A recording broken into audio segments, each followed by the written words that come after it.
વાગ્યા છે સવારના 11:15 અને મારી પાછળ તમને જે દેખાય છે અમદાવાદ રાજકોટ હાઈવે છે અને અત્યારે આપણે ઊભા છીએ લીમડી ઓનેસ્ટ હોટલ છે. હવે આ હોટલે કોઈ ન ઊભું હોય એવું તો બને જ નહીં. જૂનું નામ જમુના હોટલ છે આવડવા, અત્યારે ઓનેસ્ટ તરીકે ફેમસ છે. બધા નાસ્તા પંજાબી બધી વસ્તુ મળે છે અહીંયા. અને જ્યારે પણ લાંબા રૂટ ઉપર જતા હોય, ખાસ કરીને અમદાવાદ અને રાજકોટની એકદમ સેન્ટરમાં આવે છે, એટલે લોકો સૌથી વધારે અહીંયા પ્રિફર કરે છે નાસ્તો કરવા માટે. ગરમા ગરમ ચા, કોફી અને આપણા ગુજરાતીઓના ફેવરેટ ઢોકળા છે, સાથે લસણની ચટણી, ગ્રીન ચટણી, સોસ, અમેરિકન મકાઈ છે. આરવભાઈ મકાઈ લઈ આવ્યા છે.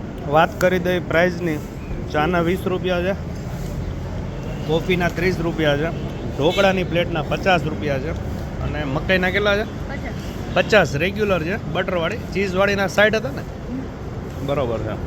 પ્રાઇસ કદાચ તમને થોડાક હાઈ લાગશે, પરંતુ ક્વોલિટી ફૂડ અહીંયા તમને મળે છે. અને આ કોઈ પ્રમોશન નથી, જનરલ તમે બધા પણ અચૂક ને અચૂક અહીંયા ઊભા જશો. બપોરે ને સાંજે પંજાબી ફિક્સ થાળી પણ સારી મળે છે. આ સિવાય નાસ્તાની વાત કરી તો ચણા ચોર ગરમ છે, દાબેલી છે, અમેરિકન મકાઈ છે, ઢોકળા છે, આવું તો ઘણું બધું છે. ફાફડા ગાંઠિયા, વણેલા ગાંઠિયા, પૌવા બટેકા, ભજીયા, સમોસા બધું મળે છે. એટલે તમે લીમડી બાજુથી નીકળો આ રોડે તો અચૂક અહીંયા વિઝિટ કરજો, ખરેખર મજા આવશે. તમને ટ્રાફિક દેખાડું. આ જોઈ લો, બધી ગાડીઓ અત્યારે પેક છે.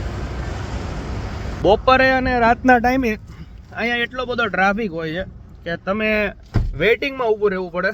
આ તો હજી ઓડ ટાઈમ છે, સવારે નાસ્તાનોય નથી ને બપોરે જમવાનોય નથી. તેમ છતાં અત્યારે મિનિમમ હું માનું ત્યાં સુધી 60 થી 70 ગાડીઓ બેડી હશે. એટલે તમે પણ જો અહીંયા નાસ્તો કરેલો હોય તો કોમેન્ટ કરજો. હારોભાઈ શું ભાવ્યું વધારે?